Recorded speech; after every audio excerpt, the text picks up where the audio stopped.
एक लंबे समय पहले एक गांव में सुरेश और कीर्तना नामक पति पत्नी रहते थे। उनके गीतिका नामक एक सुंदर सी बेटी थी।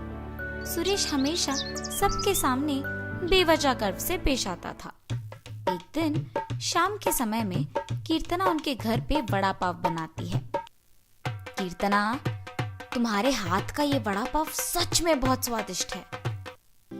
और इतने में उनके घर सुरेश के रिश्तेदार आते हैं।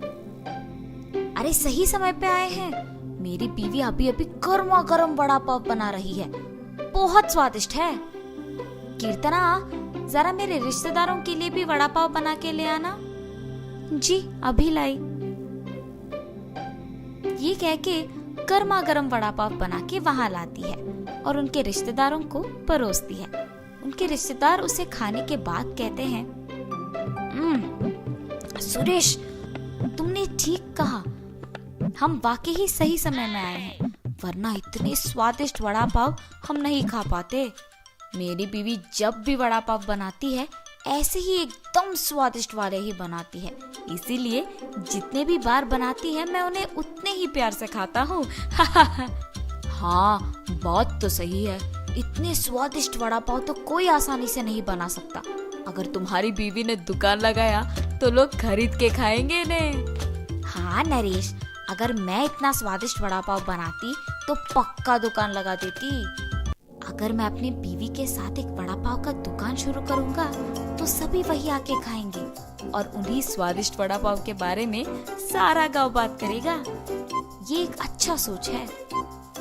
ऐसे ही उसके रिश्तेदारों के जाने के बाद भी उसी विचार के बारे में सोचते रहता है।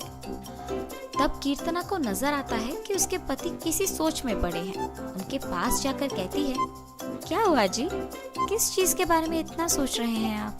कीर्तना, तुमने तो सुना है ना कि मेरे रिश्तेदारों ने क्या कहा, हम हमारे घर के सामने ही एक वड़ा पाव का दुकान लगाएंगे। तब मेरे रिश्तेदारों के ही तरह इस गांव के सारे लोग उसी के बारे में बात करेंगे। ठीक है, आपके विचार के अनुसार ही हम वड़ा पाव बना के बेचेंगे, लेकिन आपको अब से ऐसे बेवजह गर्व की बातें करना बंद करना पड़ेगा। अगर आप इसी बात को मानकर अपने बर्ताव को बदलने का वचन देंगे तो ही हम ये व्यापार शुरू करेंगे। हाँ, अब अगर मैं अपनी बीवी की बातों को नहीं मानूंगा तो वो शायद व्यापार शुरू करने के लिए नहीं मानेगी और मेरे ख्यालों के अनुसार कुछ नहीं होगा। ठीक है कीर्तना, तुम्हारी इच्छा के ही अनुसार मैं अपना बर्ताव बदलूंगा। हम कल से ही वड़ा पाव बना के बेचेंगे। और ऐसे ही वो बाहर जाकर वड़ा पाव की तैयारी के लिए जरूरी सामग्री लेकर आता है और अगले दिन नरेश उनका दुकान शुरू करके उसकी बीवी को वड़ा पाव बनाने के लिए कहता है। कीर्तना उसके पति के बातों के अनुसार ही वड़ा पाव बनाना शुरू करती है।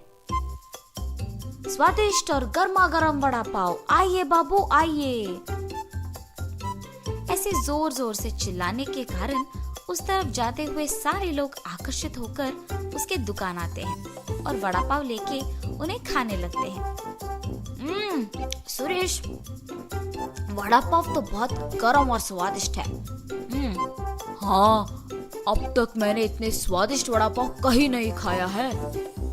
हाँ, मेरी पत्नी बहुत अच्छा वड़ा पाव बनाती है, उसकी तरह तो और कोई नहीं बना सकता है। ऐसे उनको वड़ा पाव देकर उनसे पैसे लेता है। उस रात को जब बैठ के वो आए हुए पैसों की गिनती करने लगते हैं तो कीर्तना कहती है, अरे वाह, पहले ही दिन हमें लाभ आया है जी। निवेश के पैसों से ज्यादा पैसे तो हमने कमाया है। क्या सच में? अगर हमने ऐसे ही इसे बरकरार रखा ना तो जल्द ही हमारा बहुत बड़ा व्यापार बन जाएगा कीर्तना। हाँ, आप सही कह रहे हैं। पहले ही दिन उतने पैसे देख पति पत्नी दोनों खुश होते हैं। ऐसे ही वो हर रोज उनके सोच के मुताबिक वड़ा पाव बना के उसे बेचते हैं और कुछ ही दिनों में उनका व्यापार अच्छा चलने लगता है। मेरे सोच के मुताबिक ही हमारा व्यापार अच्छा चल रहा है, किसी और के दुकान में तो इतने लोग ही नहीं आते हैं। कुछ दिन पहले शुरू करने के बावजूद हमारा व्यापार बाकियों से बहुत बेहतर चल रहा है। और हमेशा की तरह सुरेश वापस बेवजह के गर्व में डूब जाता है और बाकियों को भी वही बातें सुनाते रहता है। उस दिन दुकान को आए एक आदमी को वड़ा पाव लाकर देता है। मैं यहाँ जब भी वड़ा पाव खाता हूँ बहुत स्वादिष्ट होता है, एक भी बार इसका स्वाद नहीं बदला। हाँ, आपने सही कहा, मेरी बीवी बहुत अच्छा वड़ा पाव बनाती है। नया व्यापार होने के बावजूद बाकियों से हमारा बहुत अच्छा चल रहा है। हाँ।